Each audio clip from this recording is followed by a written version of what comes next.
अस्सलाम वालेकुम। Welcome to my channel kitchen with Marush. सबसे पहले हमें अल्लाह का शुक्र अदा करना चाहिए कि जिसने हमें इतनी नेमतों से नवाज़ा कि हम खाने बना सकें। अल्हम्दुलिल्लाह ज़रूर कहिए। आज मैं बनाना सिखा रही हूँ आपको नान हताई बिस्किट। एक दफ़ा बनाएंगे इंशाल्लाह आप बार बार बनाएंगे, ये इतने टेस्टी बनते हैं। हम इसको बेकिंग ओवन में नहीं बल्कि हम इसको घर की पतीली में बनाएंगे, जो कि तकरीबन हर घर में अवेलेबल होती है अल्हम्दुलिल्लाह। बनाना शुरू करते हैं। बिस्मिल्लाहिर्रहमानिर्रहीम। सबसे पहले हम अपनी पतीली को रेडी कर लेते हैं।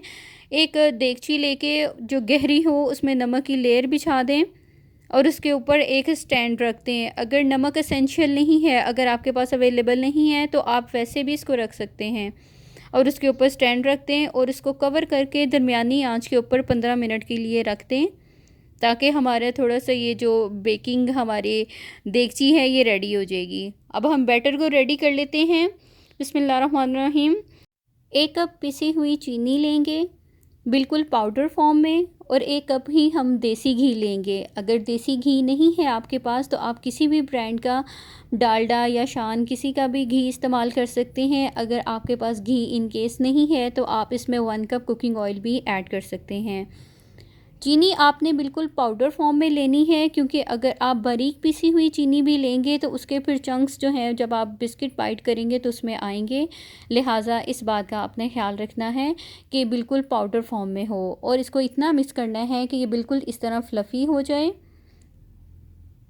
अब मैं इसमें ऐड करूँगी 1 टीस्पून, इसमें जाएगा बेकिंग पाउडर। 1 चुटकी नमक की डालेंगे और 2 कप इसमें मैदे के ऐड करेंगे। 2 कप मैदे से इंशाल्लाह आपके 30 से 40 बिस्किट बहुत आसानी से इंशाल्लाह बन जाएंगे। अब डाल के मैं पहले स्पैचुला की मदद से थोड़ा सा इसको मिक्स कर रही हूँ। उसके बाद हम हाथ से इसको अच्छी तरह मिक्स करेंगे, यकजान करेंगे इसको। इन केस अगर आपसे कुकिंग ऑयल या घी ज़्यादा हो जाता है और आपका बैटर बहुत सॉफ्ट हो जाता है तो परेशान होने की बिल्कुल भी ज़रूरत नहीं है। आप इसमें 2 से 3 टेबलस्पून फ्लोर मैदा और ऐड कर सकते हैं। और अगर आपसे बहुत ज़्यादा सख्त हो गया है तो आप इसमें 1 से 2 टेबलस्पून घी के ऐड कर सकते हैं। अब मैं आपको इसका टेक्सचर चेक करवा देती हूँ। ये देखिए, मैं अब इसको प्रेस करूँगी तो ये कितना इजीली हो रहा है, इतना ये सॉफ्ट होना चाहिए। ठीक है, अब इसको बैटर को मैं तकरीबन 5 मिनट के लिए कवर करके फ्रिज में रख दूँगी, क्योंकि समर्स में बना रही हूँ। अगर आप इसको विंटर में बनाएंगे तो आपको इसको रखने की ज़रूरत नहीं है, लेकिन मैं अब समर्स में बना रही हूँ तो मैं इसको 5 मिनट के लिए फ्रिज में ज़रूर रखूँगी, ताकि ये हमारा जो डो है थोड़ा सा सेट हो जाए।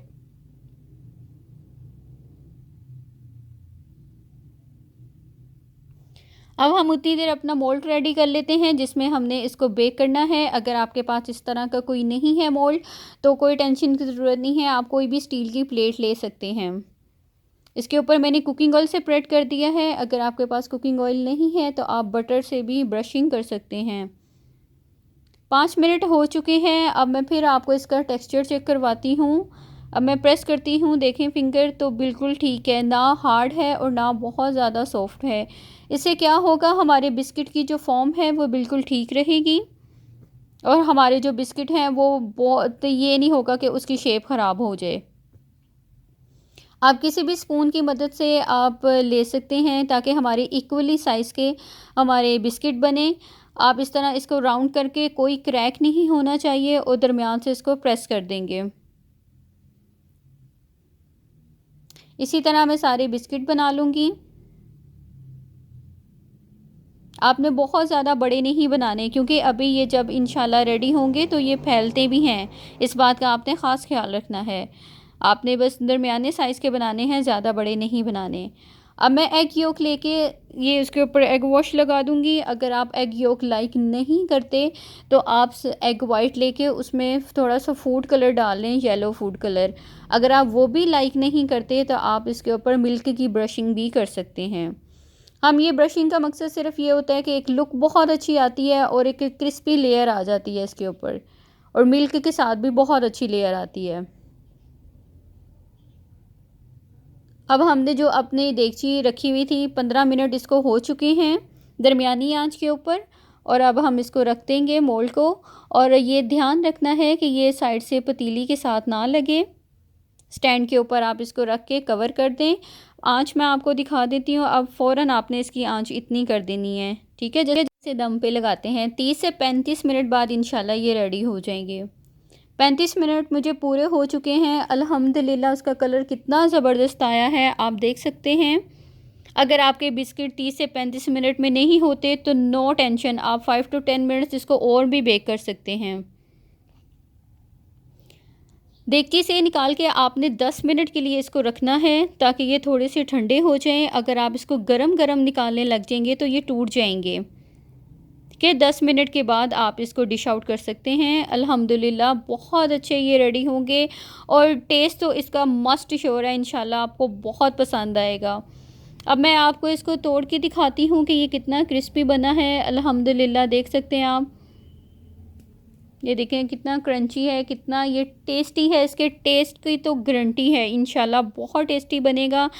रेसिपी पसंद आए तो चैनल को लाइक करें, सब्सक्राइब करें, दुआओं में याद रखिए। अल्लाह निगहबान, अल्लाह हाफिज़।